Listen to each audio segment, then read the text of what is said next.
Merci d'être là à tous. J'avais aucune idée de ce que ça donnerait que de proposer, on appelle ça des conférences maintenant, c'est un exposé, sur le concept de créolisation. Tout le monde m'entend bien?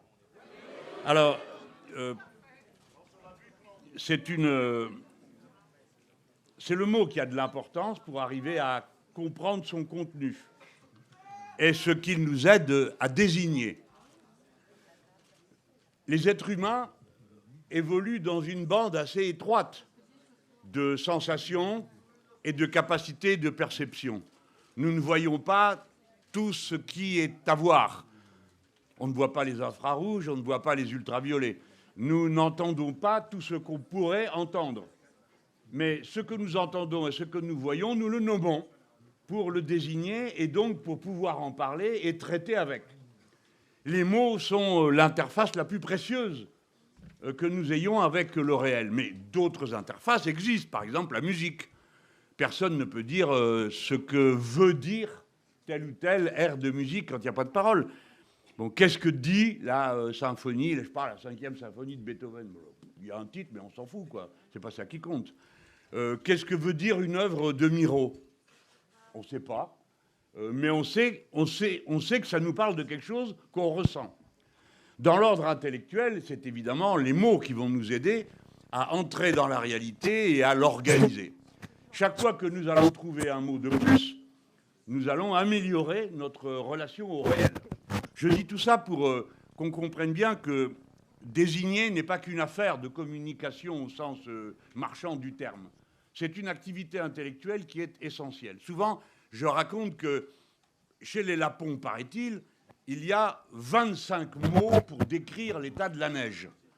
Alors réfléchissez, parce que dans le meilleur des cas, vous en trouvez 5.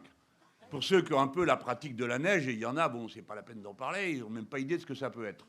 Mais 25 mots, et on devine pourquoi, parce que c'est vital pour eux, d'être capable de transmettre qu'elle va être comme ceci, ou elle va être comme cela, et que donc on va courir tel ou tel danger, ou on va avoir telle ou telle opportunité. Je vous raconte tout ça pour vous expliquer l'ambiance d'une discussion chez moi, avec un ami qui m'est très cher et qui est en convalescence en ce moment, qui est Younous Omarji, qui est l'eurodéputé et élu de La Réunion. Et Younous et moi qui sommes divergents de bien des façons, parce que je dis ça parce que tout le monde se figure qu'on est une armée au carré, où on parle tous de la même manière et le reste. Mais il faut laisser l'ennemi croire à sa propre propagande. Il faut le lui laisser croire, que ça nous sert. Mais nous, il y a longtemps qu'on a compris que sur un piano, vaut mieux que chaque note ne soit pas la même. Parce que sinon, ça ne s'appelle plus de la musique, ce qu'on entend. Et donc, on parlait tous les deux parce que Younous m'a fait un super beau geste avec Huguette Bello une année. Ils m'ont invité au mois de décembre, le 20 décembre, à m'exprimer sur la commune de Saint-Paul, à La Réunion. Et c'est le jour de l'abolition de l'esclavage à La Réunion. Alors, le jour de l'abolition de l'esclavage, les oreilles ne parlent pas. Ils restent à la maison et puis voilà, c'est comme ça. Et c'est une tradition dont on peut comprendre la force.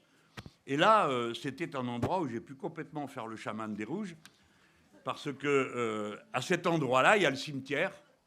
Et il se trouve que l'année 2010, il y a eu une tornade, un cyclone, et le cyclone est venu sur la commune de Saint-Paul, et bon, il s'est arrêté vers le cimetière, mais vous avez le littoral et puis le cimetière. Et le cyclone a arraché la terre devant le cimetière. Et à cet endroit-là, on a trouvé 2000 cadavres, 2000 squelettes. C'était la fosse commune des esclaves. Et évidemment, parler dans un tel endroit, je ne sais pas quel effet ça vous ferait à vous, je dis ça parce qu'il y en a qui ne fait pas d'effet, hein, c'est normal. Mais moi, non, impossible. Hein. Et alors, Huguette Bello, n'en parlons pas, qui est certainement la meilleure oratrice que j'ai jamais entendue parler de toute ma vie.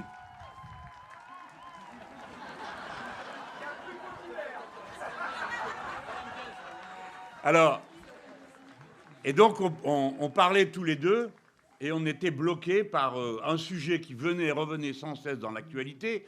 Et à ce moment-là, c'était la période du Zemmour triomphant, vous voyez, où les médias lui ont bien soufflé dans les oreilles pour le faire gonfler. Et Bon, et on était sur une discussion que vous avez dû connaître pour beaucoup d'entre vous.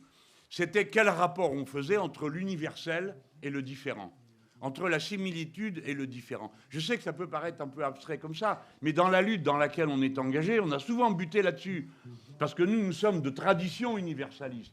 Pourquoi ? Parce que ce que nous voyons dans l'être humain, c'est ce qu'il a de semblable. C'est ce qui fait que les êtres humains sont semblables par leurs besoins, et du coup, ils sont égaux en droit pour satisfaire ces besoins. Pour nous, la similitude est la racine du droit à l'égalité et de tout ce qui va avec et de l'idée de l'autoconstruction humaine. L'humanisme, le décret de l'humanisme, c'est 1487, c'est Pic de la Mirandole, c'est... On choisit ce moment-là, mais parce qu'il faut bien choisir un moment et un texte. Le texte s'appelle « De la dignité de l'homme », et ça dit ce qu'il y a de particulier à cet animal, c'est qu'il construit sa propre identité, sa propre réalité. Les animaux reproduisent toujours la même chose, soit sur la base de l'instinct, soit sur la base, cependant, d'apprentissage. Vous savez qu'on en est au point que des gens parlent de culture à propos de certaines espèces animales.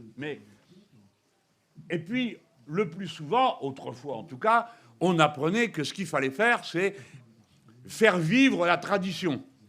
Et alors, dans la dispute qui m'a ensuite opposé avec des intellectuels de droite qui ont eu il faut dire, l'élégance de s'affronter avec moi sur un autre registre que celui des insultes, auxquelles j'ai droit d'habitude. Ils m'ont répondu, non, monsieur Mélenchon, non, nous sommes héritiers d'une tradition, et notre devoir est de la transmettre et de la faire vivre. Alors tous, on trouve cette idée très sympathique, sauf qu'elle est absolument absurde. Notamment pour prendre un exemple tout bête, puisqu'on va parler de ça aussi, c'est dans la langue. Si nous parlions selon la tradition, on ne comprendrait pas un mot de ce qu'on se raconte. Parce qu'un texte écrit dans le français du XVIIIe siècle, il faut un peu s'accrocher. Mais dans le français du XVIe, on ne comprend rien. Et ainsi de suite. Par conséquent, la tradition, la transmission de la tradition, très vite va à l'esprit de ce que contient une tradition plutôt qu'à sa forme. Or, ils nous vendent continuellement le fait que respecter la tradition, c'est reproduire, mais pas que des mots, pas que des chansons, c'est reproduire des rôles sociaux. Et vous savez que la manière la plus rude de genrer la société, c'est de transmettre les stéréotypes masculins et féminins d'une génération à l'autre. Enfin, peut-être que ça a beaucoup changé, mais moi, gamin, on me disait « tu pleures pas, t'es un homme ». Ben voilà, c'est tout. Un garçon ne devait pas montrer. Et les gens qui me disaient ça étaient des gens aimants. Ils n'étaient pas en train de me maltraiter. Hein. Au contraire, ils pensaient m'aider dans la vie, et d'une certaine manière, ils l'ont fait, de bien des façons. Mais la tradition, pour nous, les gens de gauche, elle est donc, par définition, humaniste. Non, la tradition, on regarde ça avec un peu de méfiance. Bref, on était dans cette discussion sur l'universel et la différence. Et nous n'étions contents ni l'un ni l'autre, en partant de deux points de vue différents. Il est clair que Younous était plus sensible au respect de la différence, et moi, plus excité par le respect et la volonté de la similitude. Parce que nos conditions de départ ne sont pas les mêmes. Évidemment, il est noir, je suis blanc. Donc, moi, je vis dans l'évidence de mon statut. Tandis que les noirs, non. Ils sont assignés à résidence. Et c'est une différence qui est fondamentale pour percevoir le rapport qu'on a à la différence et à la similitude. Et tous les deux, on se disait comment on peut dépasser ça. Et moi, je faisais l'aveu que la tâche était de notre côté. Plutôt, lui aussi, il est universaliste comme moi, hein, aux universalistes. C'est à nous de faire l'effort de trouver comment on peut montrer que l'universel n'est pas la négation de la différence. Parce que j'en suis rendu à ce point, peut-être est-ce la vertu de l'âge, que sans doute je n'aurais pas eu à 18 ans ou à 20 ans où on était beaucoup plus, cassant. Hein. Bon, alors les hommes, les femmes, tout ça, c'est tout du pareil au même. C'est la citoyenneté. Les couleurs, c'est une invention. Bon, ouais, c'est sympa, mais sauf que ça correspond à rien. Nous sommes les partisans de l'universel, mais nous passons notre vie à constater qu'elle n'est respectée nulle part. Nous proclamons liberté, égalité et fraternité, ce qui est un bon programme politique, mais c'est appliqué nulle part non plus. Donc ça reste une ligne d'horizon. Et c'est en discutant qu'on se dit l'universel est une ligne d'horizon.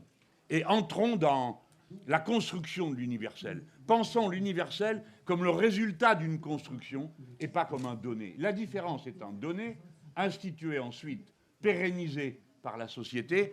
L'universel est un objectif qui est pérennisé par la lutte pour l'universel. L'universel n'est pas donné. Alors, pardon si tout ça peut paraître un peu bizarre, mais je vous garantis que c'était la discussion.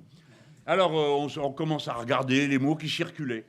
Et on avait évoqué un truc qu'avait défendu un temps SOS Racisme, c'était la République métissée. Alors là, l'un et l'autre, on dit, alors ça, c'est deux conneries mises ensemble, quoi. Parce que, bon, le métissage renvoie à une dimension biologique. On comprend parfaitement que ceux qui l'utilisaient n'avaient pas cette intention. On ne va pas leur faire des faux procès. Ils voulaient dire, bon, ça se mélange comme quand on se mélange entre êtres humains. Ben non, précisément, ce dont nous, on voulait parler, ce n'était pas d'un mélange de cette nature. C'est un mélange qui ne procède de rien d'autre que du processus culturel d'humanisation, c'est-à-dire du processus par lequel les individus entrent en relation les uns avec les autres et construisent. Et en parlant comme ça, c'est Younous Khalidé, et il me dit, on va reprendre le mot du poète-philosophe Édouard Glissant, qui est un Martiniquais. Vous savez que la Martinique est un lieu assez spécial, parce que c'est un tout petit endroit quand même, malgré tout, ils sont 300 000. Et c'est, alors pardon pour les autres, les Guadeloupéens, mais ils ont toujours cultivé un certain sentiment d'élite intellectuelle. Et la vérité, c'est qu'ils le sont. Et bah oui, parce que quand vous faites à la fois Césaire, Frantz Fanon, Glissant et Chamoiseau, bon bah vous pouvez pas dire on est n'importe où, hein. En Lozère, vous n'avez pas ça. Bon, alors bah oui, bah vous avez juste qu'à vous en rendre compte, hein. Bah non, vous n'avez pas ça. Et vous êtes là depuis presque aussi longtemps qu'eux, hein. Bon, donc Édouard Glissant vient dans une tradition qui a toujours été extrêmement pensée. Les Martiniquais, autour d'Aimé Césaire d'abord, mais ensuite par eux-mêmes, toutes les générations, ont beaucoup interrogé les moyens de nommer leur accession, leur volonté d'entrer, en étant ce qu'ils sont, dans l'universel. Et quand des gens comme Cédar Senghor pond le concept de négritude, il ne le propose pas comme un retranchement, mais comme une caractéristique pour aller à l'universel. Et depuis, on sait que l'intuition est bonne. Le mot n'est pas bon, à mon avis, hein, mais là, c'est que mon modeste avis. Hein. Mais le mot n'est pas bon, mais son intention n'était nullement une intention différentialiste. Hein. C'est le contraire. Et chez Césaire, c'est encore plus fort. Donc, on s'est dit, on va prendre le mot d'Édouard Glissant. Qu'est-ce qu'il veut dire? Lui, Glissant, il nous explique la créolisation.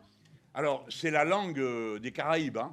Les Caraïbes produisent une culture pas commune, mais des mots, une manière de penser le réel, etc., qui n'est pas celle de la Méditerranée. Moi, je suis un Méditerranéen, je reconnais au pif quelque chose qui vient d'un Méditerranéen, parce que voilà, c'est comme ça. De même, dans la Caraïbe, on va tout le tour, hein, c'est-à-dire aussi bien la Caraïbe francophone qu'anglophone ou hispanophone, on va produire beaucoup de mots qui vont désigner autant des choses précises que ce qu'on a appelé dans le vocabulaire hispanique, hein, du roman hispanique et latino, le réalisme magique. Hein.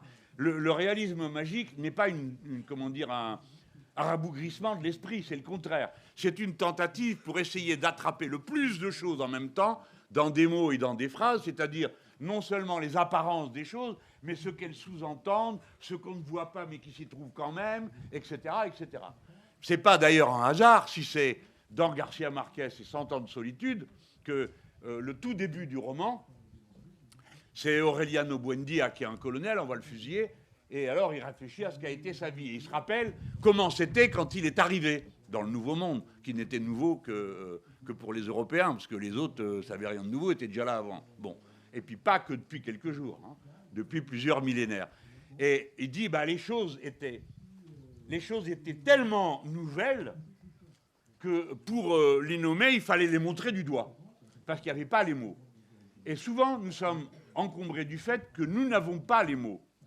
Et qu'en utilisant d'autres, ou ceux qui ne sont pas appropriés, on va rendre la situation plus confuse qu'elle était au départ. Si nous parlons de métissage pour désigner ce que nous voulons nommer par créolisation, eh bien, nous sommes à côté d'une réalité qui n'est pas le métissage.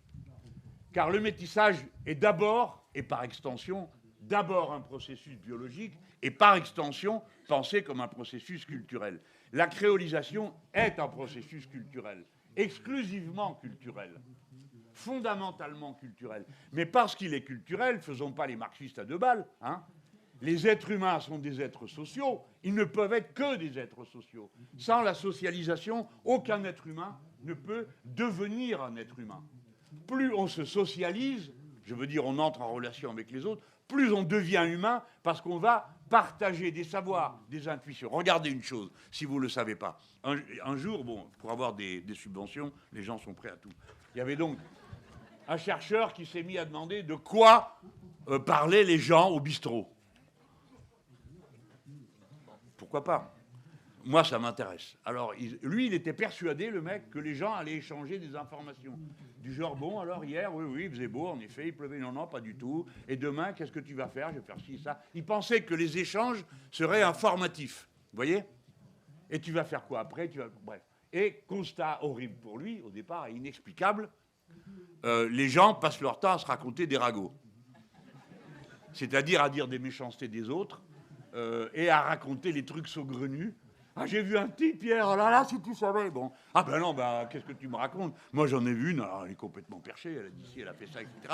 Et alors, le gars, lui, c'est un scientifique, hein, attention, c'est pas un plaisantin. Et il dit, quel avantage darwinien pour la survie fournissent les ragots? Bon, il a trouvé la réponse.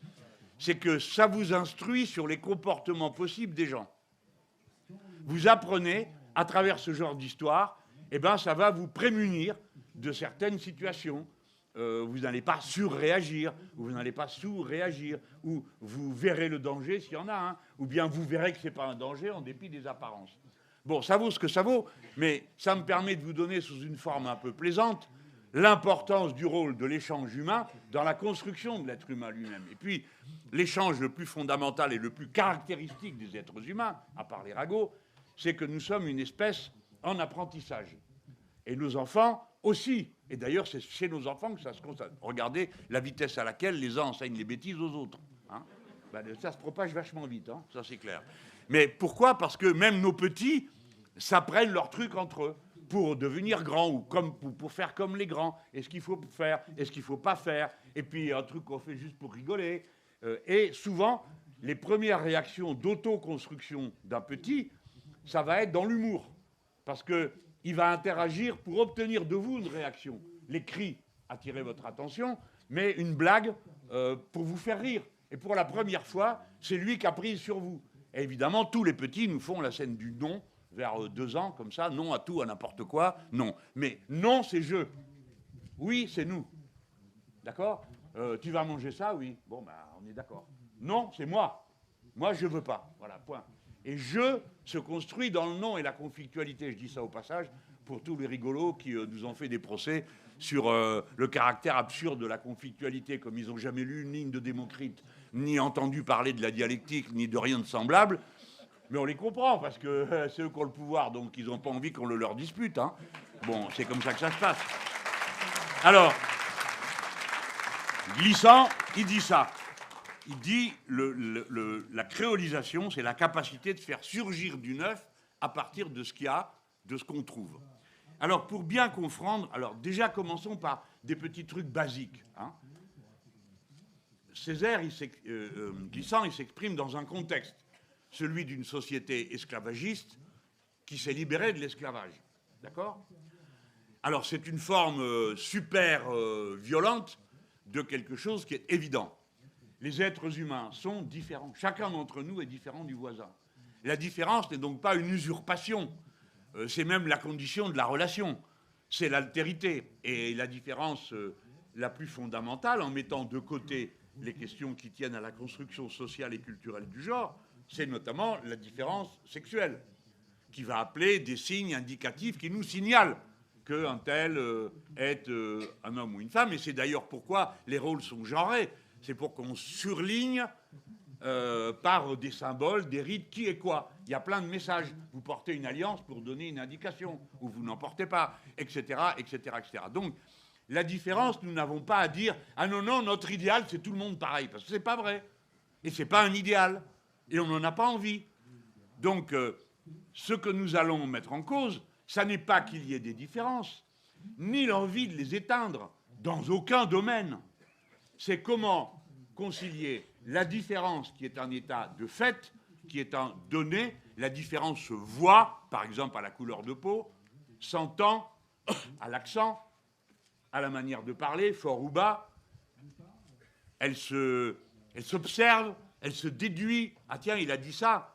Bon, bah, ça veut dire qu'il vient d'un coin où il y a des olives, puisqu'il aime l'huile d'olive. Ah non, mais tout le monde aime l'huile d'olive. Bon, et vous corrigez d'info en info, et à la fin, vous situez votre interlocuteur et qui il est au total. Car bien sûr, les gens sont un et indivisibles jusqu'au moment où ils passent sous les roues d'une bagnole, où ils deviennent divisés en plusieurs morceaux, mais jusque-là, il n'y en a qu'un, quoi. Ben ouais.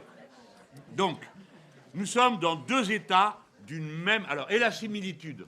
J'ai bien dit la similitude. J'insiste sur le mot similitude. Nous ne sommes pas identiques, et nous n'avons pas envie de l'être. Mais nous sommes semblables. La première fois que j'ai compris l'importance de ce mot, je me trouvais à Champagné, dans la Haute-Saône, qu'on appelle, nous autres Jurassiens, la Haute-Patate. Et où on les appelle les ventres jaunes, parce qu'ils bouffaient du maïs et les autres non. Ah, chacun sa petite différence. Et donc, à Champagné, il se trouve qu'un jour, un officier de cavalerie du roi Louis XVI, je crois, est en vacances là-bas. Il s'ennuie à mourir, parce qu'on comprend. Ah bah, Champagné, vous voyez, quoi, bon. Alors, bon, et il est là avec les gens, et lui, il a un engagement politique, il a adhéré à la Société des Amis des Noirs, qui a été créée en 1788, parce qu'il y a une protestation anti-esclavagiste qui existe, mais encore faut-il savoir qu'il y a des esclaves, et puis que tout, encore faut-il savoir qu'il y a des gens qui sont noirs. Imaginez-vous qu'à Champagné, personne n'en a la moindre idée d'un sujet pareil.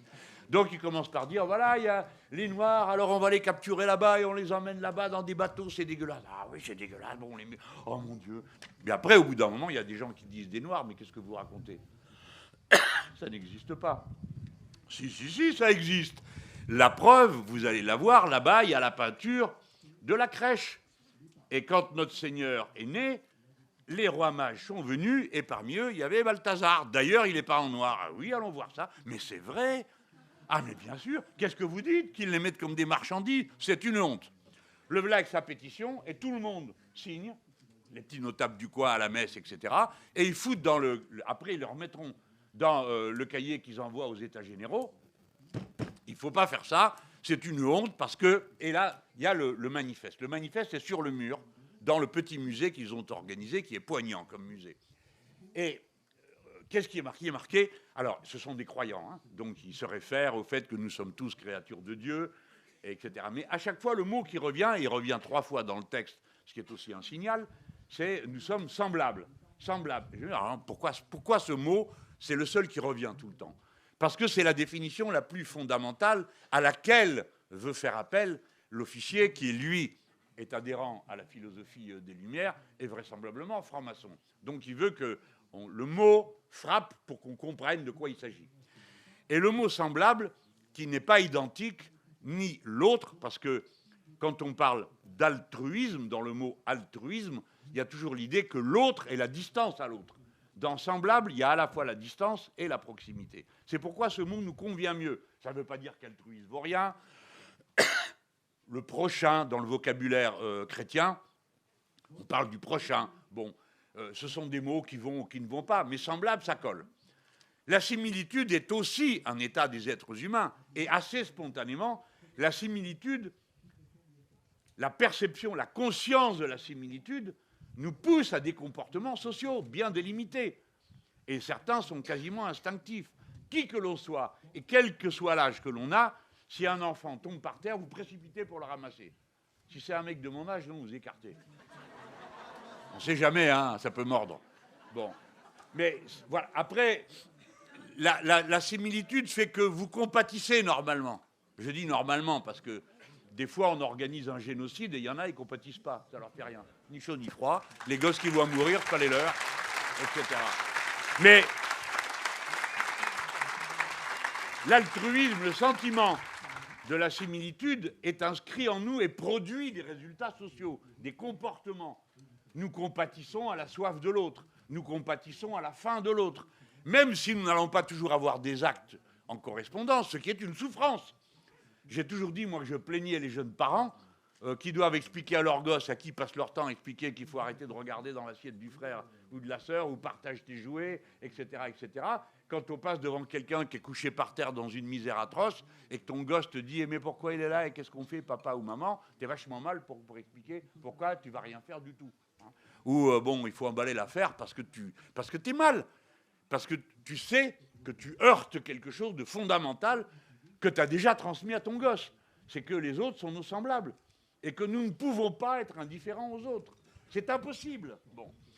Alors, similitude et différence nous sont données. Et nous n'avons l'intention de nier ni l'un ni l'autre. C'est à ça que nous permet de répondre le concept de créolisation. Parce qu'il part de l'idée que la différence n'est pas une à combattre.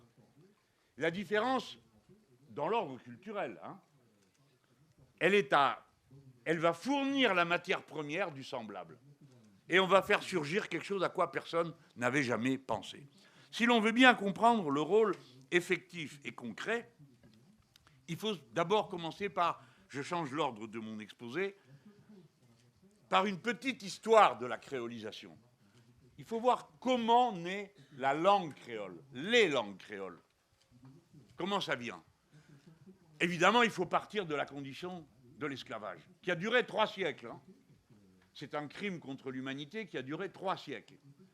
Et soit dit par parenthèse, puisque je vous ai parlé de lui tout à l'heure, pour moi, ce n'est pas un mince sujet de fierté que ce soit Younous Omarjee qui ait fait voter que c'était un crime contre l'humanité au Parlement européen. Parce que c'est un Français et un Réunionnais. Mais dans l'esclavage, il y a le marchand qui s'est emparé de la personne humaine et la transforme en marchandise, mais il y a la personne de l'esclave. Et les esclavagistes ramassaient tout le monde. Les gens sont ramassés dans des actes de guerre. Tu arrives dans un village, tu captures tout le monde. Et c'est tout le monde qui est embarqué, enchaîné, etc.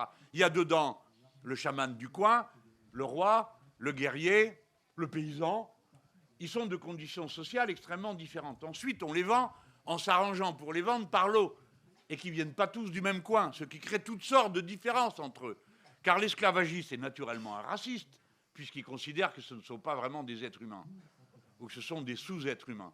Mais il a besoin tout de suite de se référer à la méthode qui consiste à diviser les gens. Parce que les maîtres ne peuvent pas gouverner si les esclaves s'unissent. C'est quand même la base. C'est la même que celle dans laquelle nous vivons. Si le peuple s'unit, les maîtres n'ont plus qu'à courir. Hein. Et nous, tout notre travail consiste à nous unir, et eux, tout leur travail consiste à nous diviser. S'il faut résumer la lutte politique à quelque chose, elle est résumée là-dedans. Si nous sommes unis, ils partent en courant. Si nous sommes divisés, eh ben, c'est nous qui nous mettons des coups entre nous. Comme ça les soulage de l'effort à faire. Donc, dans l'esclavage, il y a quelque chose qui va être immédiatement nié. C'est l'humain. Pas simplement parce qu'on l'a transformé en marchandise, ce qui est déjà une première aliénation incroyable, puisque tu cesses d'être tu n'es plus du tout ton maître. Tu ne t'appartiens pas, ni ton corps, ni tes mains, ni tes bras, ni rien. Rien ne t'appartient. Tout appartient à ton maître qui en fait ce qu'il veut. Mais le deuxième rang de la déshumanisation, c'est celui qui fait que tu ne peux pas parler avec le voisin. Parce qu'on ne vient pas du même coin, on n'a pas les mêmes vocabulaires, on n'a pas les mêmes mots, on n'a pas les mêmes musiques, on n'a des fois pas les mêmes dieux.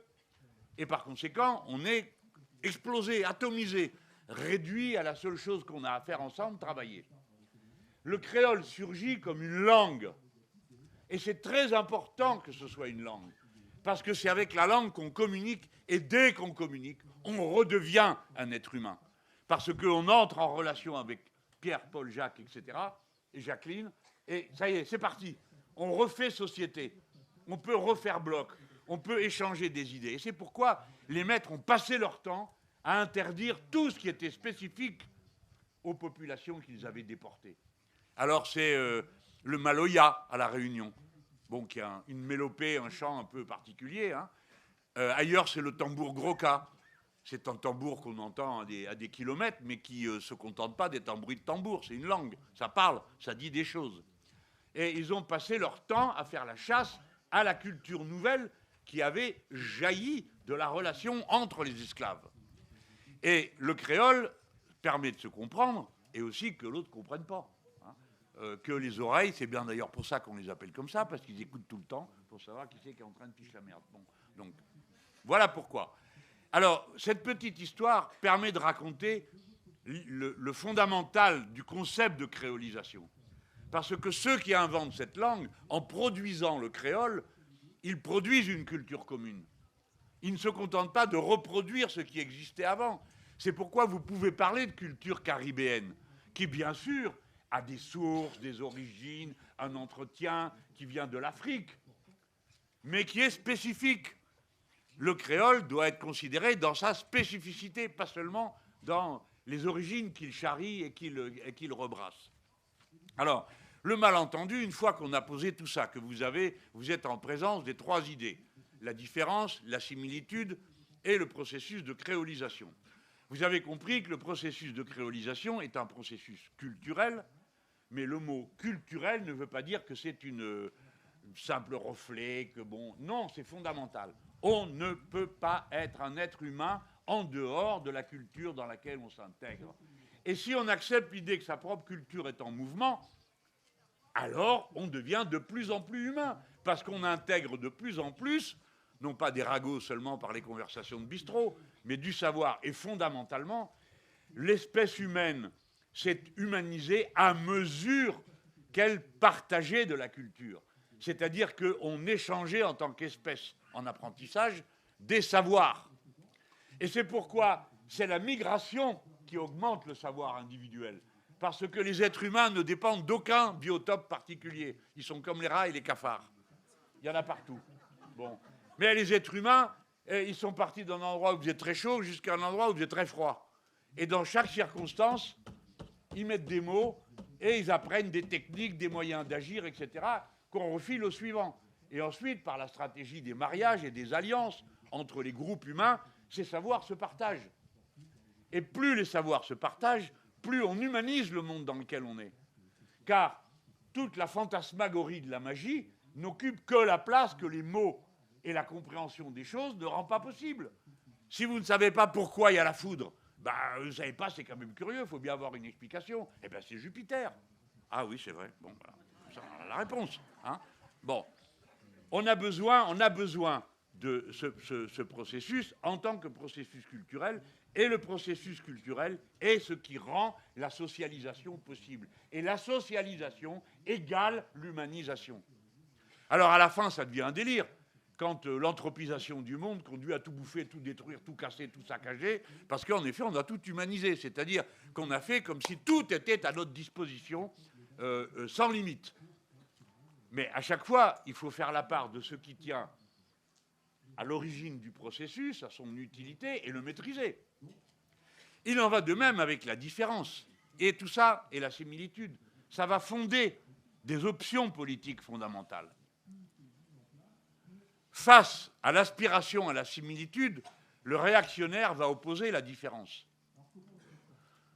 Face à la différence essentialisée, attribuée comme une qualité particulière à l'être lui-même, l'universaliste va se braquer. Et c'est ça qui va le conduire à nier la différence ou à penser qu'elle pose problème. À l'inverse, le différentialiste va penser que l'universalisme est une folie. Ça, bon, j'enfonce une porte ouverte, vous avez tous connu ça dans votre vie de gauche. Hein. C'est, mais qu'est-ce que vous racontez ? Quoi, l'égalité ? Enfin, oui, c'est souhaitable, bien sûr. Oui, nous sommes tous des créatures de Dieu, d'accord, mais enfin bon, quand même, hein, il y a des petits et des grands, il y a des gros et des maigres, il y a des cons et des intelligents. D'ailleurs, vous connaissez plus des uns que des autres. Bon, on connaît. Hein. Donc, M. Mélenchon, puisque l'égalité n'est pas dans l'ordre de la nature, je vous prie de me montrer où il y en a. Il n'y en a pas, donc ça va, ça suffit comme ça. Eh bien, si vous instaurez un régime politique fondé sur l'égalité, ce sera forcément un régime antinaturel et donc un régime violent. Ça a duré 2 siècles. Toutes les discussions politiques ont toujours fini là-dessus. Vous êtes des utopistes, nous partons du réel. D'ailleurs, la différence, c'est très bien, parce que comme ça, on fait des tas de choses, etc. etc. Ça s'est arrêté quand a surgi la conscience de l'écologie politique, qui a été la première phase pour dire, mais attendez, bien sûr qu'on est égaux. Si vous en voulez la preuve, c'est qu'on est égaux jusqu'à plus soif. Hein, parce que vous soyez pauvre ou riche, quand le cyclone arrive, hein, tout le monde est emporté. Alors pas de la même manière, parce que souvent les riches peuvent s'en protéger et pas les autres. Mais ben d'accord, mais en tout cas, si vous pourrissez toute l'eau qu'il y a, n'auront de l'eau, tout le monde aura soif. Alors les uns vont peut-être régler leurs problèmes, mais pas les autres. Mais vous comprenez que l'écologie politique a refondé l'exigence, on va lui mettre des guillemets, mais vous allez tous me comprendre, communiste. C'est-à-dire il y a des biens communs, et ces biens communs ne peuvent pas être privatisés parce qu'ils ne peuvent pas être réduits à la propriété privée, qui n'est jamais qu'un droit d'usage d'une seule personne. Et ensuite, il y a eu la bataille sur le genre, c'est-à-dire sur l'assignation genrée. Vous êtes une femme, donc vous devez vous comporter comme ceci et comme cela. Coucou surprise, c'est une condition asservie. Vous êtes un homme, donc vous devez faire ceci et cela. Et pardon de vous dire que le stéréotype masculin n'est pas plus agréable à colporter. C'est un homme qui vous parle, admettez de l'entendre une fois de temps à autre. Moi, j'avais envie de pleurer, d'accord? Et j'avais envie de pouvoir dire mes sentiments. Mais j'ai été bien dressé. Pendant au moins 20 ou 30 ans, je ne l'ai pas fait. Avant de redécouvrir par la politique l'importance des affects en regardant des gens travailler, s'expliquer, parler avec les autres.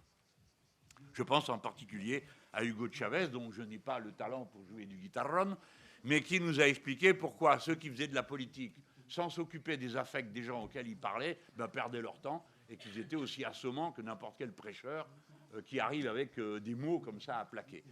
Et nous étions un certain nombre à dire oui, c'est comme ça qu'il faut faire, parce que ça parle, ça s'entend et souvent ça permet de rapprocher. Je ne vais pas plus loin. Le différentialisme, la différence peut fonder une ligne politique, qui est la ligne réactionnaire qui va en réaction contre votre instinct de similitude.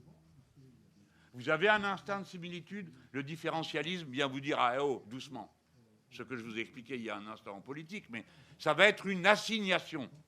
La différence est une assignation. Alors, si vous êtes noir, vous avez le rythme dans la peau. Bon.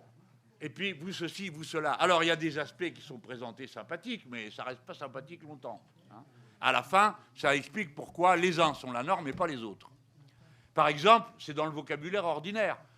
Un homme ou une femme de couleur. Laquelle?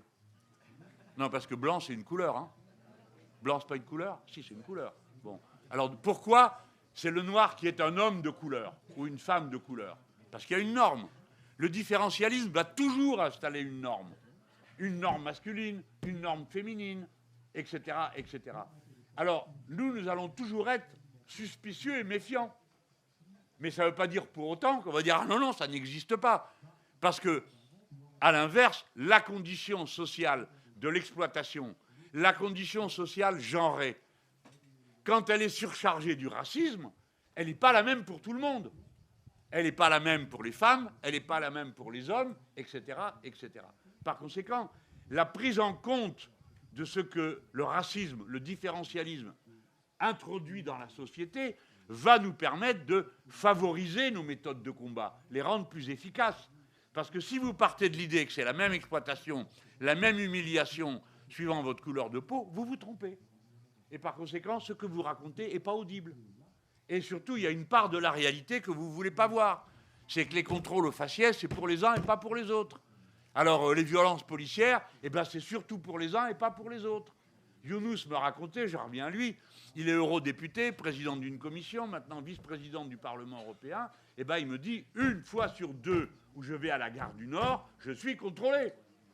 Moi, j'y suis allé comme député européen, je ne sais pas combien de fois, je n'ai jamais été contrôlé. D'ailleurs, de ma vie, personne ne m'a jamais contrôlé dans la rue. Et je connais plein de potes ici. Bon, pourtant, dans toutes les lois, on en rajoute.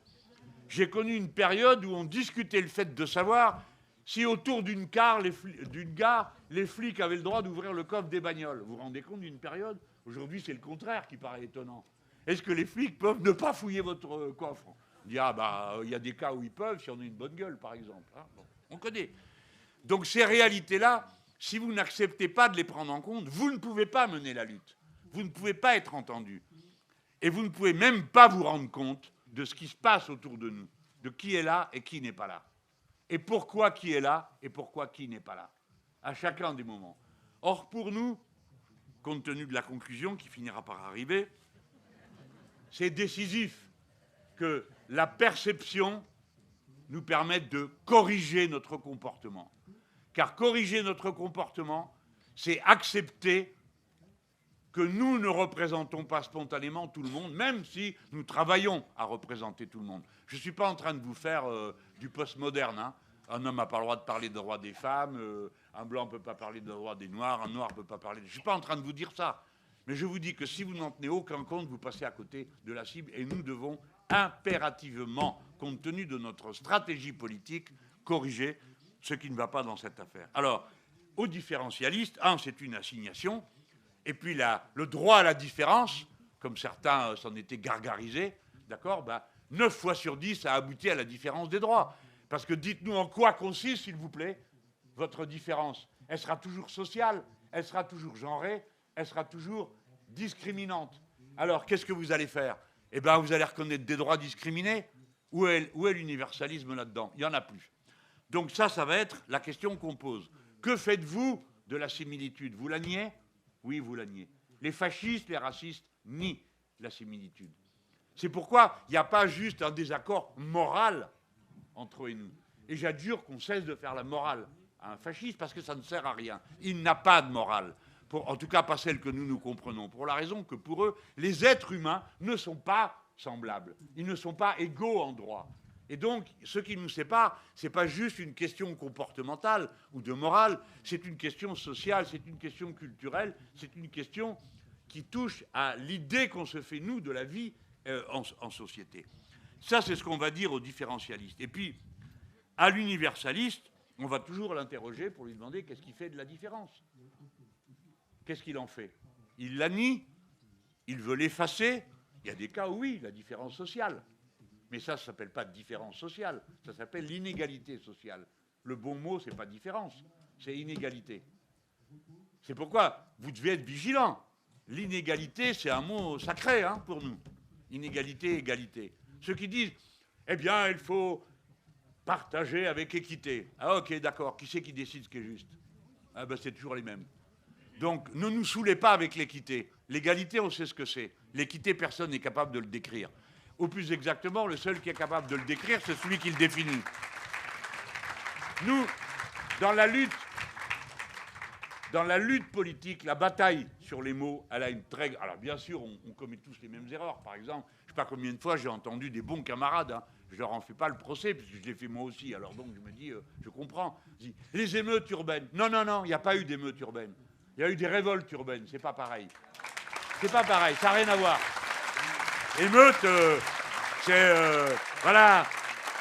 Les gens ont perdu le contrôle d'eux-mêmes et comme des bêtes, ils se sont jetés et incendiés.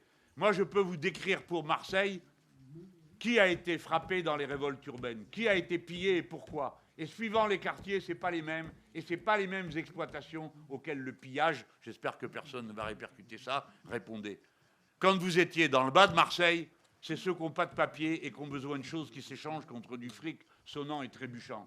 Quand vous étiez dans les quartiers en haut de Marseille, ce sont les commerces qui vendent de la nourriture qui ont été pillés. Et à chaque fois, ça correspond à des situations sociales bien déterminées. Les révoltes urbaines ne sont pas aveugles. Bien sûr qu'elles ont une part d'aveugle, puisqu'elles ne sont pas organisées, puisqu'elles sont spontanées, et que donc, elles déchaînent en quelque sorte des revanches, elles déchaînent des besoins qui, le reste du temps, sont encadrés, socialisés, mis en ordre et en forme. Car aucune société ne peut vivre dans le désordre et la loi du plus fort. Nous le savons, nous, maintenant, plus que jamais, y compris ceux qui en doutaient. Dans ma génération, les discussions sur le droit, je ne vous raconte pas, et le droit international, on n'avait rien à foutre, parce que c'était le droit bourgeois, et que comme on allait faire la révolution prolétarienne, les prolétaires allaient régler le problème. Donc ne nous saoulez pas avec votre droit international. Ben maintenant, n'importe lequel d'entre nous est capable de dire qu'il préfère même un droit imparfait à pas de droit et la loi du plus fort. Parce que la loi du plus fort, c'est toujours pour notre gueule, en tout cas pour les nôtres. Alors voilà la manière avec laquelle on va interroger les deux. De même que je vous ai dit, le droit à la différence peut dégénérer dans un droit à la différence qui correspond à une assignation, toutes les assignations, qui correspond ensuite à une différence des droits, et puis qui met en œuvre la dialectique du rejet mutuel. ce qui pour nous est le pire. Je veux pas de toi, tu nous saoules, rentre chez toi, retourne en Afrique. Alors en plus, ça s'adresse à un mec qui va pas y retourner, il est né ici. Bon. Et ses parents sont dans des tombes ici. Le seul qui est né en Afrique, ici, c'est moi, dans toute cette histoire. Vous me demandez d'y retourner? Non, parce qu'à mon avis, ça va pas le faire. Hein. Je crois que... Bon. Mais oui, mais ça aussi, c'est un indice du monde dans lequel on vit. Et on terminera par ça. Alors, l'universalisme, il peut rendre illégitimes des différences qui sont légitimes, ou les ignorer, ou les mépriser. Et le différentialisme va nous amener à la fin dans la dialectique du rejet mutuel. Tu veux pas de moi, je veux pas de toi.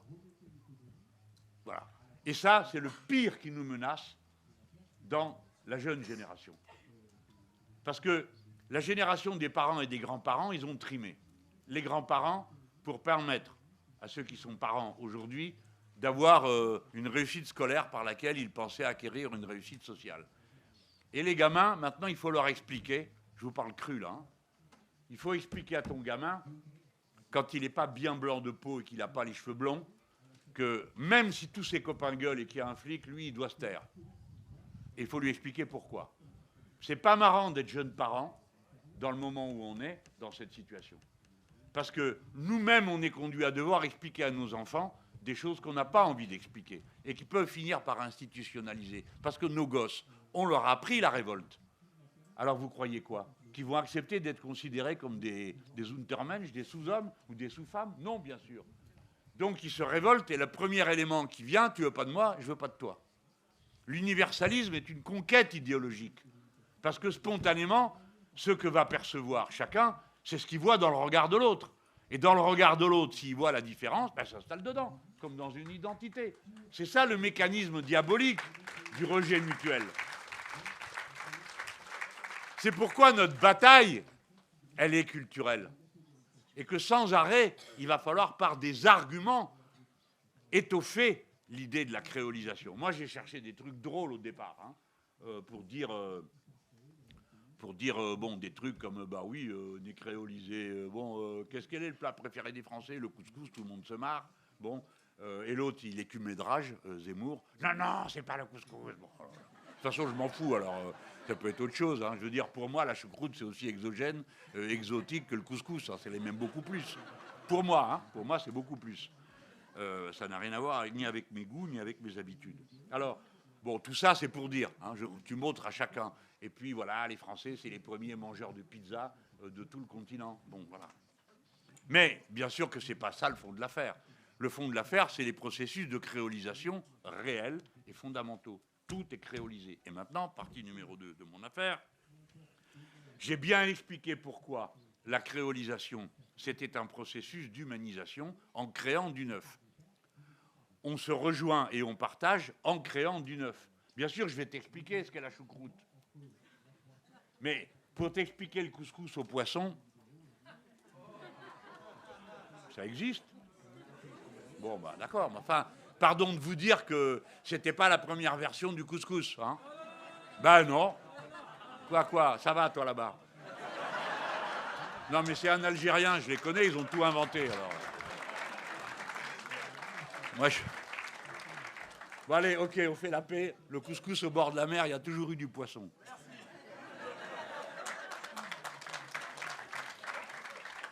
Bon, vous voyez pourquoi tout est piégé, hein, même la cuisine. Alors, maintenant, je le présente. À ce moment-là, la créolisation nous est apparue, une fois qu'on l'avait placée comme ça, comme le processus concret de l'universalisation. Et on s'est dit, regardez, la différence produit des comportements sociaux. L'aspiration à la similitude produit des comportements sociaux et ça se traduit socialement et culturellement. On a parlé de la langue des esclaves. C'est bien le sentiment d'être semblable qui pousse à créer une langue pour pouvoir en tirer les avantages et le bénéfice. Par conséquent, la créolisation est une production de neuf, elle est différente de l'état antérieur, mais elle tend à l'universel.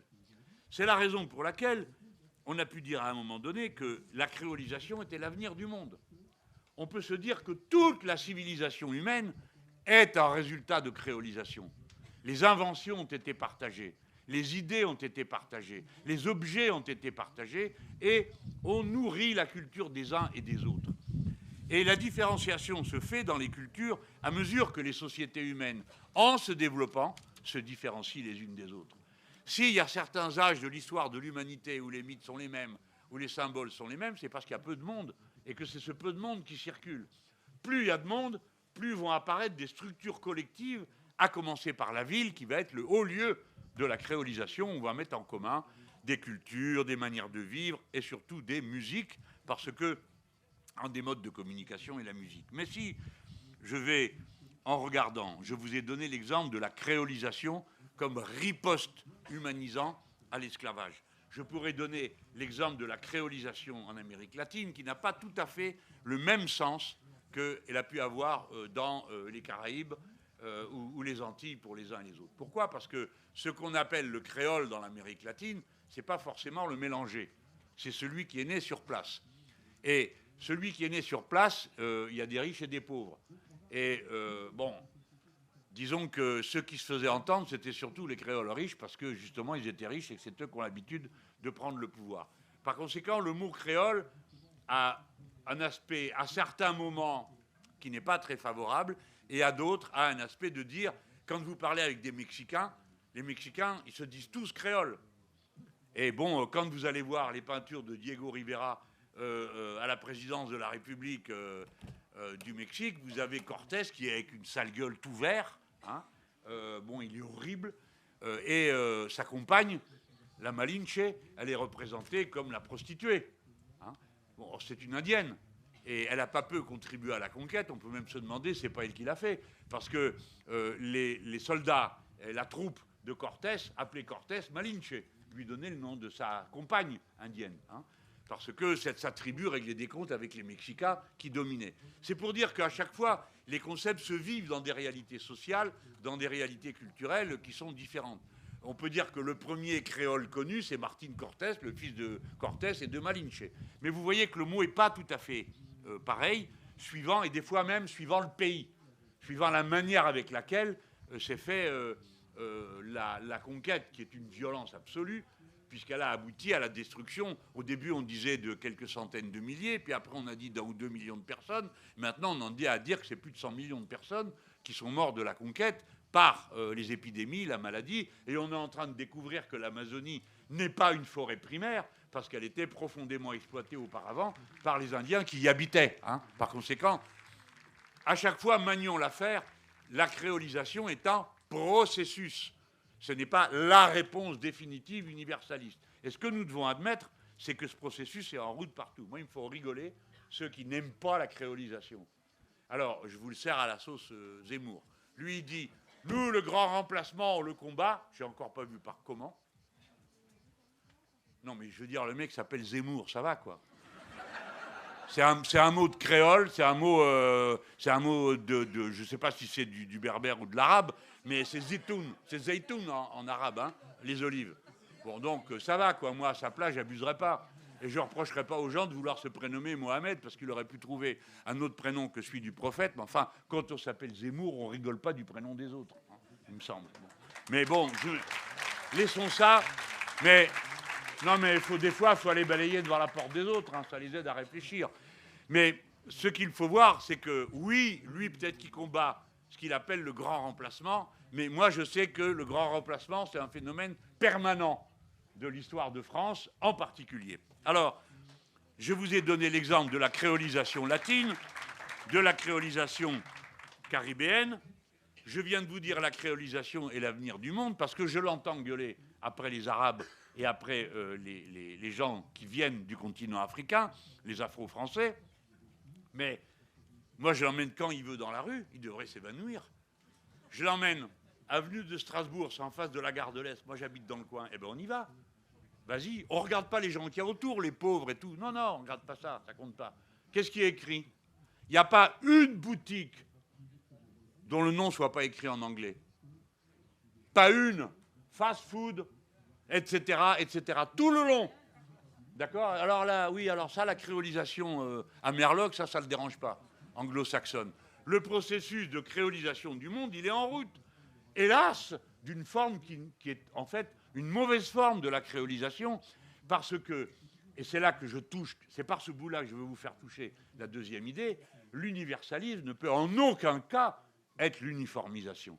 Parce que l'uniformisation, c'est le début de la mort. Il n'y a que dans la mort qu'on est vraiment tous égaux. Hein, pas la manière de mourir, pas la manière d'être enterré, mais dans le fait qu'à la fin, c'est conditions communes pour tout le monde. Donc, mais oui, et si vous allez à Versailles, il y en a qui trouvent Versailles magnifique. Je n'ai pas envie de leur briser leurs rêves. Moi, je trouve ça affreux. Pourquoi? Parce que c'est la symétrie. Et la symétrie, nous autres, les êtres humains, si vous avez à choisir quelqu'un, vous préférerez celui dont le visage est symétrique. Il y a une norme qui va avec l'esprit, la symétrie. Quelqu'un qui n'est pas symétrique, on se dit « Oh, il est bancal du côté cérébral, bon, je sais pas quoi. » D'accord? Eh bien, moi, j'aime pas la symétrie parce que je trouve que la symétrie est inerte. La symétrie bouge plus. Tandis que la bizarrerie, la variété, la ligne brisée, le changement de ton c'est ça qui fait, en définitive, la vie. C'est la fracturation de la ligne droite. D'ailleurs, dans la nature, il n'y a pas de ligne droite. Alors bon, quelqu'un m'a objecté, si, la ligne d'horizon. Ben d'accord, c'est parce que tu ne vois pas la courbe. Mais des lignes droites, il n'y en a pas. Je vous jure. Pardon, ça commence à durer, mais moi, ça me fait plaisir de le raconter. J'ai lu des lettres des militaires qui faisaient la colonisation. Alors, ils expliquaient aux gens pourquoi il fallait faire des routes. Et pourquoi il fallait les faire droites. Les gens qui étaient là sans tamponner, ils passaient par les sentiers, ils ne voyaient pas pourquoi on faisait des routes. Mais si, et puis c'est de force en plus, qu'il fallait les faire. Et le gars, il écrit sa lettre, il dit, il n'y a pas moyen de leur expliquer ce qu'est une ligne droite. Parce qu'il n'y avait pas d'exemple. Donc, pour montrer un exemple, un soir, il a planté 2 piquets, il a mis une corde entre les deux. Il dit, comme ça, vous voyez ce qu'est une ligne droite. Pas de bol, le lendemain, la nuit était passée, ainsi que l'humidité. Il n'y avait plus de ligne droite, la corde, elle s'était mise comme ça. Mais c'est marrant, c'est de lire la lettre. Hein, du type qui comprend que, voilà, tout est à découvrir et il n'y a pas d'ordre spontané. En tout cas, l'ordre auquel lui aspire, il n'existe pas dans la nature. Mais je veux absolument vous parler de la France, pour que vous compreniez que la nation créole en Europe, c'est la France. Les Espagnols, ils sont créolisés, mais ils ne veulent pas l'admettre. Non, mais je veux dire, ils sont occupés 8 siècles, comme ils disent, par les Arabes, et ils prétendent que non. Moi, je vous montre des photos de mes arrière-arrière, là, à partir du début de la photo, j'aime mieux vous dire que rien qu'à voir comment ils sont habillés, toi, qu'il y a un problème, quoi. Ils n'ont pas vraiment l'air de parfaits chrétiens, hein, comme j'ai pu les découvrir après. Bon, non, mais bon, voilà. 8 siècles, c'est pas rien, mais eux, ils n'ont qu'une prétention, c'est Santiago Matamoro, d'accord? Saint-Jacques, tueur de moros, des Arabes. Bon. Le royaume d'Espagne s'est constitué sur la conquête, et vous savez que tout ça culmine en 1492. Christophe Colomb sort pour aller découvrir le passage vers l'Inde, hein, encore un gars qui ne savait pas où il allait. Et puis, en même temps, il fout dehors les Juifs d'Espagne. Donc, ils pensaient qu'ils en étaient débarrassés, qu'ils étaient enfin tous normaux, chrétiens. Bien blancs, ils y ont renoncé il y avait un moment déjà. Mais ils n'ont jamais fait ce que nous, les Français, on prétend avoir fait dans notre histoire. Dans notre histoire, nous sommes des gallo-romains. Pourquoi gallo-romains? Les Gaulois, ça n'existe pas. C'est une invention de César pour faire croire que les peuples celtes qu'il était en train de soumettre formaient une entité. Ils n'en ont jamais formé une. La seule fois où ils ont essayé, ils sont allés à Bibracte. À midi, ils ont élu un roi pour tout le monde. À 6 heures, il y en a déjà la moitié qui foutait le camp parce qu'ils ne voulaient pas obéir. Il faut dire que l'autre leur avait proposé une méthode un peu rude. Si on fout le feu à tout, comme ça, les Romains ne pourront plus avancer. Bon, il y en a plein qui ont dit, tu fous le feu chez toi, pas nous. Voilà. Ce n'est pas une nation, la Gaule. Donc tout ça est un mythe, c'est une construction de la Troisième République, et nous voilà repas en gallo-romains. Pourquoi? Parce qu'il y avait des Romains. Et les Romains, c'est la civilisation pour les gens de la Troisième République. C'est pas que faux. D'accord? Donc, comme il y avait des Romains, nous voilà gallo-romains. Les Espagnols auraient pu dire, nous sommes des Ibéro-romains. Ils ont donné Sénèque, ils ont donné 3 empereurs, dont Vespasien, l'inventeur des chiottes publiques, quand même. Bon, ça se mérite, une chose pareille. Donc, vous savez que c'est lui qui a inventé l'expression, parce que quelqu'un lui dit quand même, vous abusez des toilettes publiques payantes, payées pour pisser, et c'est lui qui a répondu, l'argent n'a pas d'odeur. Ça se dit en latin, je vous signale. Hein. Bon. Alors, Nous, les Français, nous voilà gallo-romains. Déjà, vous pouvez objecter ça. Dire, écoutez, de quoi tu nous parles quand tu nous parles de Français de souche, vu qu'on en a déjà au moins 2. Mais si vous commencez à apprendre les Gaulois, alors là, vous n'êtes pas sorti de l'auberge. Il y a plus de 200 ou 300 tribus gauloises, complètement différentes. Et pas claires, hein, pas toujours très claires. Les Éduins travaillaient bien avec les Romains, hein, jusqu'à Diviakos, leur chaman, qui leur a dit qu'il fallait faire la guerre. Bon, mais après, vous prenez les Celtes qui sont là-bas, au bout de la Bretagne, rien à voir avec les Gaulois qui se trouvent près de l'actuel Perpignan. Ça n'a rien à voir. Hein, c'est pas les mêmes. Ils font pas les mêmes choses. Et puis, au milieu de tout ce petit monde-là, il y a Marseille, sublime et unique en son genre, la plus vieille ville de France, 2600 ans. Non, mais le premier texte gaulois, il est écrit en grec. D'accord? Il n'est pas écrit en gaulois, ni dans l'alphabet latin, il est écrit en grec. Et la ville est née de l'union d'un immigré, quelle horreur, grec. Et la fille du chef gaulois du coin, c'était le moment où il allait la marier. Donc comme c'était une tribu assez libérale, la fille choisissait le gars qu'elle voulait. Et qu'est-ce qu'elle fait? Elle choisit le mec qui vient de débarquer parce qu'il lui plaît. Et elle l'épouse. Et voilà comment naît Marseille, blablabla. C'est ça la légende fondatrice. Donc, qu'on ne vienne pas nous parler des Français de souche, trop, en remontant la souche trop loin. Parce que si vous la remontez loin, il n'y a pas de souche. Il y a des tas de gens différents. Et on en était déjà là, quand arrivent les Vandales, ensuite les Huns, ensuite les Ostrogoths, et tout le monde nous a traversés. D'accord? Voilà pourquoi vous trouvez des blonds partout. Hein? Ben oui. Mais mettons même, c'est une histoire ancienne, on laisse tomber. Nous autres, donc, les Français de souche, qu'on ne sait pas laquelle c'est, nous avons une langue commune, le français. Le français est une invention politique. C'est le roi François Ier qui décide qu'on va écrire les textes officiels en français. Le français est la langue dans toute petite région de France, pas la plus avancée, parce que c'est le Midi français qui a toujours été le plus avancé. Et non, mais il l'a... Si. Non, mais je ne dis pas ça pour faire plaisir, ni pour attirer les applaudissements, d'ailleurs justifiés, des camarades du Sud. Écoutez-moi, le drame du Sud de notre pays, c'est qu'il a été tellement en avance qu'il a produit toutes sortes d'idéologies de l'impasse. Parce que Gaston Phébus et les autres sont très en avance en matière de poésie, en matière de science, en matière de culture. Pourquoi? Parce que les Arabes sont passés par là, ainsi que les Juifs, qui remontent d'Espagne et qui ramènent des textes, des bouquins, qui ont sans arrêt fécondé le Midi. Le Midi a plusieurs langues. Le provençal, l'occitan, qui sont des langues complètes. Ce n'est pas juste un pauvre idiome où il manque des mots. Il y a plus de mots en provençal qu'il n'y en a en français quand le français naît. Et d'ailleurs, premièrement, la langue française est une invention. Ce n'est pas les Français de souche qui l'ont inventée et propagée. C'est le roi François Ier qui, par un édit, a décidé que dorénavant, on mettrait en français. Et pourquoi il l'a fait, mes chers camarades? Pour emmerder l'Église. Mais oui, pour empêcher que ce soit en latin. Alors il disait, personne ne comprend. Tu parles, personne ne comprenait non plus le français. Les Bretons ont parlé breton jusqu'à la Première Guerre mondiale. Bon, mais oui, et après ça continue, hein. Mais à ce moment-là, les provinces françaises sont moins unies, hein, moins mélangées, moins... La colline de Valmy, les gens ne parlent pas la même langue. Et en plus, ils ne servent pas le même Dieu, je vous le signale. Les uns sont protestants, les autres sont catholiques, ce qui était quand même un casse-tête pour eux. Bon, c'était un casse-tête. Donc, la créolisation, la langue française, n'est pas une langue de souche. Et c'est tellement vrai, parce que tout le monde oublie tout dans ce pays, c'est tellement vrai que, d'abord, elle contient d'ores et déjà, aujourd'hui, si on ne veut pas aller trop dans les choses un peu scientifiques, le XVIe siècle, la décision de François Ier, pourquoi il décide ci et pourquoi il décide ça, bon, on peut déjà dire qu'aujourd'hui, il y a plus de 400 mots d'espagnol dans notre langue, il y a de l'hébreu, il y a même de l'hindi, il y a de l'arabe, plein partout, d'abord à commencer par les chiffres. Hein. Vas-y, t'as qu'à compter sans les chiffres.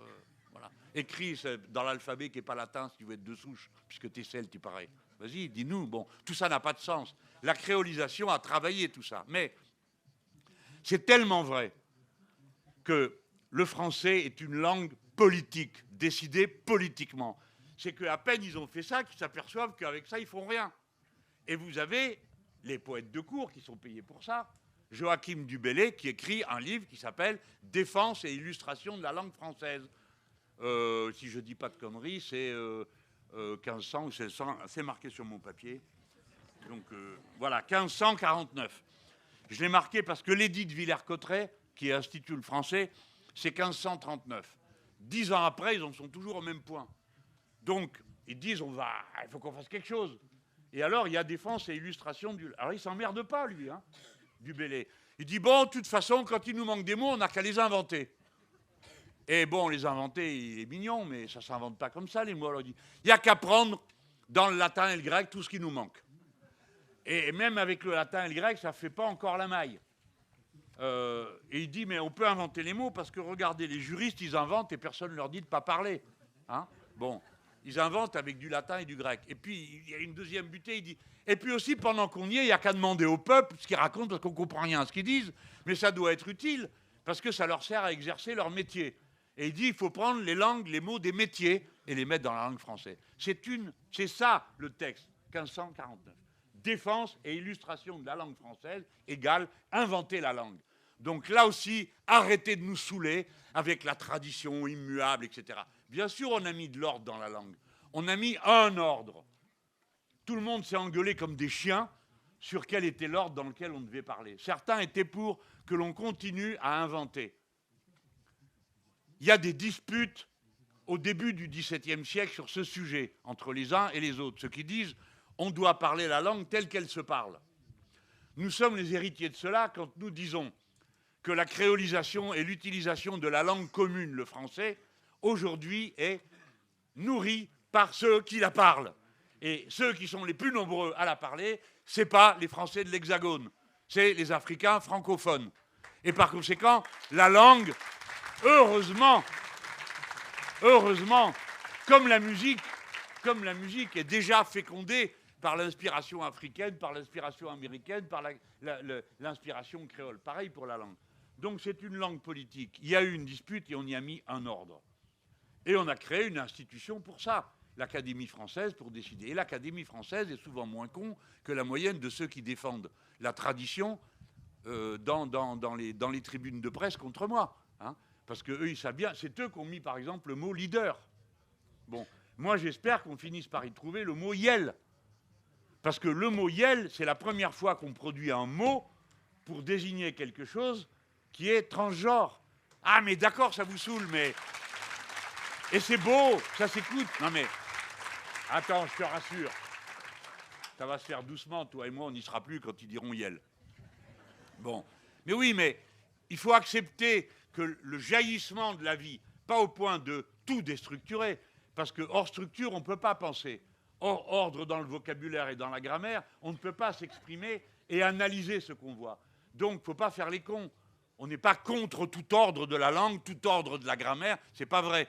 Mais on doit admettre le mouvement de la vie, pas au point de proposer que tout soit continuellement chamboulé. Aucune société humaine ne peut vivre dans l'instabilité. Ça, c'est pour vendredi soir. Mais là, on en est sur la langue française créolisée. 850 mots à l'italien, 400 mots à l'espagnol, 400 mots à l'arabe, il y en a autant que d'espagnol, 100 mots au russe, des mots hébreux, persans, etc., etc.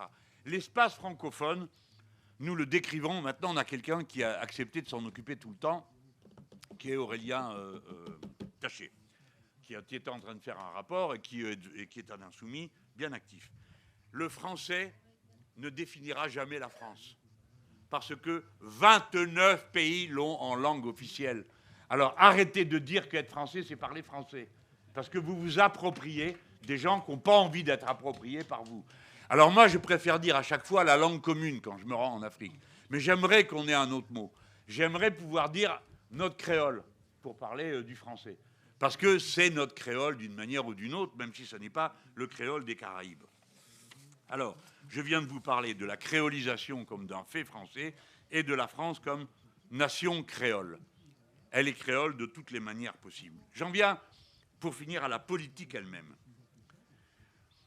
Vous avez vu comment le réactionnaire va réagir en contre votre exigence liée à la similitude des êtres humains et donc à l'égalité de leur droit à accomplir les besoins qui les maintiennent en vie. C'est pour ça qu'on dit qu'ils sont réactionnaires. Parce qu'ils vont d'un ordre nécessaire, l'ordre universel, la reconnaissance de la similitude avec l'autre, à un ordre infra-universel qui, par nature, est discriminant, humiliant, destructeur et déshumanisant. L'humanisme explique que toute personne est son propre constructeur. Il ne faut pas dire créateur, parce que le mot, après, nous met dans des ambiguïtés qui nous valent des sacs de nœuds. Et l'idée, ce n'est pas d'aller chercher pouille aux croyants. Les croyants ont parfaitement le droit de penser qu'ils sont créatures de Dieu, et ce n'est pas à nous d'aller discuter un truc pareil, chacun là-dessus. Mais à la fin, on peut s'accorder, croyant et incroyant, pour dire, oui, chaque être humain est son propre constructeur. C'est une idée extrêmement importante. Elle est présente dans l'islam, par exemple, contrairement à ce que racontent les imbéciles qui ramènent l'islam à certaines branches de l'islam. Mais si on faisait pareil avec le judaïsme, je vais vous dire qu'il y a de quoi avoir peur. Hein. D'ailleurs, on a vu, soit dit par parenthèse. Parce que citer des prophéties qui sont dans la Bible pour justifier des actes 3000 ans après, c'est quand même un truc que peu de monde avait osé jusque-là. Mais Netanyahou l'a fait. Hein. Bon. Et je ne crois pas que ce soit le point de vue du judaïsme. Non, mais... Hein, c'est bon, quoi. Alors, du coup, ça m'a paumé, tiens. J'en étais à l'humanisme qui proclame qu'on est... Mais ça va très loin. C'est pourquoi je prie les camarades les plus fermés à cette idée de me pardonner, de ne pas m'en vouloir, d'être bienveillant à mon égard et d'y réfléchir. Vous connaissez tous mon âge, ça ne fait pas de moi, un adolescent prime sautier. Hein, même si je me déclare transage. Et je remercie la jeune génération d'avoir inventé le concept de transgenre. Je suis transage. Je vous fais cadeau du mot. De même que certains ne se sentent pas du genre qui leur a été attribué, j'ai le plus grand mal avec l'âge légal que m'institue ma carte d'identité. J'y peux rien, c'est plus fort que moi. Voilà. Je vous jure que je le glisserai dans mon prochain bouquin. Mais bon, donc, comme tout le monde, quand on m'a parlé du transgenre et tout ça, bon, ça va, j'ai appris aussi à écouter et à être choqué, et je souhaite l'être. Parce que c'est quand vous êtes secoué que vous vérifiez ce à quoi vous croyez vraiment, à ce vous croyez que vous avez cru à quelque chose d'intelligent et qu'il n'était pas. Et je réfléchis à ce qu'on me disait et tout. Bon, vous imaginez que je ne comprends pas au départ. Je demande aux copains de comprendre que je ne comprends pas de quoi on parle. Bon, parce que peut-être je suis installé dans une identité de genre qui me convient parfaitement et je n'ai même pas eu l'idée que ça pouvait être autrement. Mais je comprends qu'on me dise que ce n'est pas comme ça pour tout le monde et que je n'ai pas été attentif à ou que je n'ai pas vu. Donc j'ai écouté ce qu'on me racontait. Et bon, moi, on me prend par la tête, hein, toujours, comme vous d'ailleurs. Je sais qu'on vous attrape par la tête. Sinon, vous n'auriez pas supporté 1 heure sur d'où vient la langue française et le reste. Là, bon. Et moi, tout d'un coup, pang, le truc s'allume et je me dis que je n'allais pas commettre la même erreur avec ce concept de l'interpellation du genre, d'autant que j'ai subi quelques chocs. Des copains qui sont maintenant des copines. Mais moi, je prends ça au sérieux parce qu'il y a plein d'aspects auxquels j'aurais jamais pensé de ma vie. Je peux vous dire que ce n'est pas une mode, hein. C'est une souffrance. Hein. Et c'est très dur pour ceux qui le vivent et ceux qui sont autour. Et puis, si je peux me permettre, quand le copain est devenu une copine, bienvenue à la copine. Mais où est passé le copain? Je l'aimais. Bon, ça soulève des grandes interrogations dans nos affects et notre intelligence. Et la lumière, elle s'est allumée quand je me suis dit, je ne vais pas faire la même connerie qu'avec le féminisme. Jeune homme, à 20 ans est passé, c'était les hommes, les femmes, arrêtez avec ça, c'est bon, c'est tout du pareil au même. Et la chance de ma vie, c'est de tomber sur une femme hors du commun, Colette Audry, qui est la seule femme qui est citée dans le bouquin de Simone de Beauvoir. Et elle me dit, écoute, je t'aime beaucoup. Elle était... Quand je l'ai connue, elle avait 74 ans. Elle fumait des gitanes maïs. Vous imaginez la voix qu'elle avait? Elle était un peu restée branchée sur la mode, je ne sais pas laquelle. Elle avait une lavalière. Et elle me dit, je t'aime bien, mais... Dès qu'elle ouvrait la bouche, elle était belle comme un matin qui se lève. Et alors, elle me dit, je ne peux pas te laisser dire des conneries pareilles toute ta vie, parce que vraiment, c'est des conneries, tu comprends rien. Et elle m'explique. Et donc, bon, comme c'était elle, j'écoute. Et je me dis, peut-être, on va voir. Et je me suis mis à lire tout ce qu'il fallait lire, etc. Et bien plus tard, après, je découvre que j'ai fait des études sur le XVIe siècle, que j'ai fait des gargarismes de première importance avec Pic de la Mirandole, sauf que Pic de la Mirandole, c'est 1457 ou 87, et qu'avant ça, il y a un texte qui est d'inspiration humaniste, mais concret. C'est Christine de Pisan, La Cité des femmes. Parce que quand Christine de Pisan dit « si vous éduquez vos filles comme vous éduquez vos garçons », elles seront capables des mêmes exploits intellectuels. C'est la première qui rompt l'attribution genrée du savoir et de l'accès au savoir, etc. Donc, dans les ruisseaux qui vont constituer le fleuve du féminisme révolutionnaire, celui qui fait la révolution de 1917, celui qui fait la révolution de 1789, etc., celui qui est en train de faire la révolution de notre époque, il est antérieur à la formulation de l'humanisme philosophique. Eh bien, la bataille pour le droit des transgenres, au fond, devient la bataille à être maître de son genre. Ça peut faire sourire, ça peut interroger, ça peut choquer. Je vous ai dit, soyez sympa avec moi, je chercherai à convaincre personne. Je veux juste vous dire quel type d'itinéraire j'ai pu faire pour me dire, c'est la forme suprême de l'autoconstruction. Suprême, puisque vous allez contre une évidence biologique et physique ou une pseudo-évidence. Et c'est en ce sens que vous êtes plus humain que jamais quand vous formulez un choix de cette nature. Je ne dis pas d'être transgenre, c'est-à-dire que vous formulez le choix d'accepter de vous interroger sur l'identité de genre et de savoir si elle vous convient ou si elle ne vous convient pas. Et c'est extraordinaire parce que c'est la frontière ultime, aller contre ce que ton propre corps te dit à l'évidence que tu es un homme, que tu es une femme, parce que ça, mais refuser en même temps l'assignation genrée. Et ça, vous verrez que tout ça va nous aider. Vous voyez quel rapport avec la créolisation? Mais que forcément, ça crée du neuf. Je ne dis pas que l'androgyne est le futur de l'humanité, mais je dis que l'androgyne produit une forme de neuf qui interpelle tout le monde, y compris ceux qui ne sont pas androgynes du tout, et qui vont capter dans la production de l'androgynie des phénomènes culturels, des créations, du neuf radical qui est accessible à tout le monde, qu'on le soit ou pas. La première fois que j'ai osé dire à la tribune de Sénat, à propos, alors c'était sur le mariage pour tous, je ne sais pas comment je me retrouve à être le premier à avoir proposé un texte de loi, mais enfin bon, me voilà avec ça. Et je leur dis, il faut permettre à chaque homme d'accomplir sa part de femme. Au Sénat en 1991. Ambiance, hein. Moi-même, je me suis dit, j'ai peut-être été trop loin, quoi. Mais je m'en foutais, j'avais vidé une fois l'hémicycle en 1 minute et demie. Alors, ils étaient tous là, pourtant en belle tenue de soirée. Mais là, on s'était mis à parler justement de la Calédonie. Alors, donc, ça ne me faisait pas plus peur que ça, mais quand même, vous êtes mal à l'aise. Quand vous défendez un truc pareil, vous êtes vraiment un martien, quoi. Un martien débarqué chez les Vénusiens.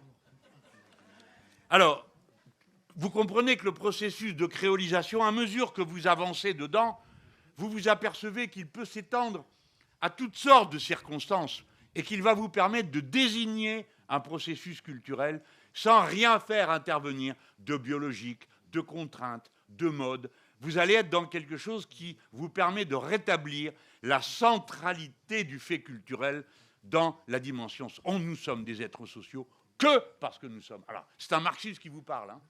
D'accord? Donc je prends le premier qui vient, qui veut causer de marxisme avec moi, et de matérialisme historique. Parce que accepter l'idée que les êtres humains sont des êtres de culture, ce n'est pas nier le marxisme. C'est le contraire, c'est comprendre comment les rapports sociaux s'organisent réellement. Et je terminerai sur un concept que j'ai commencé à travailler un peu, parce que je me suis senti un peu donner un coup de pied aux fesses par Antoine Léaumont. Léaumont, c'est comme mon gamin, hein, pardon pour lui, parce qu'il est homme fait, père de famille et député. Mais bon, moi, je suis grossièrement paternaliste, tout le monde le sait. Et la vérité, c'est que je les aime beaucoup. Et je ne peux pas m'interdire cette forme d'amour que j'ai pour eux, qui sont mes compagnons de combat. Ils sont plus jeunes que moi, donc... Alors, Léaumont, il s'est tapé des heures de discours de Mélenchon parce que c'est lui qui filmait. Alors, au bout d'un moment, je le vois, alors il est devenu robespierriste comme pas un, et il est très comme moi. Révolution de 89, révolution de 89, c'est la révolution de 89 qui nous permet d'être français. Moi, je veux bien être français, liberté, égalité, fraternité, le reste, ça ne m'intéresse pas. Non, mais je le dis aux copains, hein, qui se réclament de culture régionale, que je comprends. Je comprends, ça m'intéresse, je regarde, etc. Mais moi, c'est liberté, égalité, fraternité. Le reste, je mets tout à égalité. Hein. Moi, je ne suis pas gêné du tout par mon rapport au Maghreb et je me décris comme maghrébin européen parce que c'est là qu'est ma culture, mes goûts culinaires et le reste. Hein. Donc c'est pour vous dire, attention, hein, quand vous êtes tous là à me bassiner avec vos racines. Hein. Moi, je préfère les feuillages. Hein, tu captes la lumière du ciel. Bon, alors, il y a une idée, et voilà que le camarade Léaumont, il fait du Mélenchon plus. Donc vous tapez la révolution de 89 et Robespierre en prime. Et un jour, il vient, il me dit non, c'est formidable, les gamins, ils comprennent parfaitement. Il est sur la ligne, on est tous français, hein, bon, qui est moi la ligne de fond. Et il me dit on a même fait une peinture de Robespierre sur un mur. Je dis mais un portrait de Robespierre, t'es fou. Non, ça marche très bien, tout le monde est d'accord. Bon, très bien, alors, un portrait de Robespierre là-bas à la cité de... Et un jour, je fais un meeting avec lui à Évry. Alors, je sais ce qu'il fait, hein, je comprends, et je suis solidaire à mort de tout ce qu'il raconte là-dessus. Nous voilà à Évry, et on est parti sur... on travaille un concept ensemble, et vous savez, moi je répète tout le temps, quand je suis né, un Français sur 10 avait un grand-père ou une grand-mère étranger, aujourd'hui c'est 1 sur 4. Lui, il a traduit ça dans le concret. Je l'ai fait 10 fois après lui, hein. Mais c'est lui qui a inventé le truc. Il arrive et il dit qu'un grand-père 1 sur 4, etc. Qui c'est qu'un grand-père étranger ici? Alors là, tout le monde lève la main, surtout à Évry, tu vois. Et moi, avec les autres. Donc, les gens, ils se regardent. C'est formidable. Les gens, ils se regardent. Putain, tout le monde, c'est les autres qui sont bizarres. C'est ceux qui lèvent pas la main.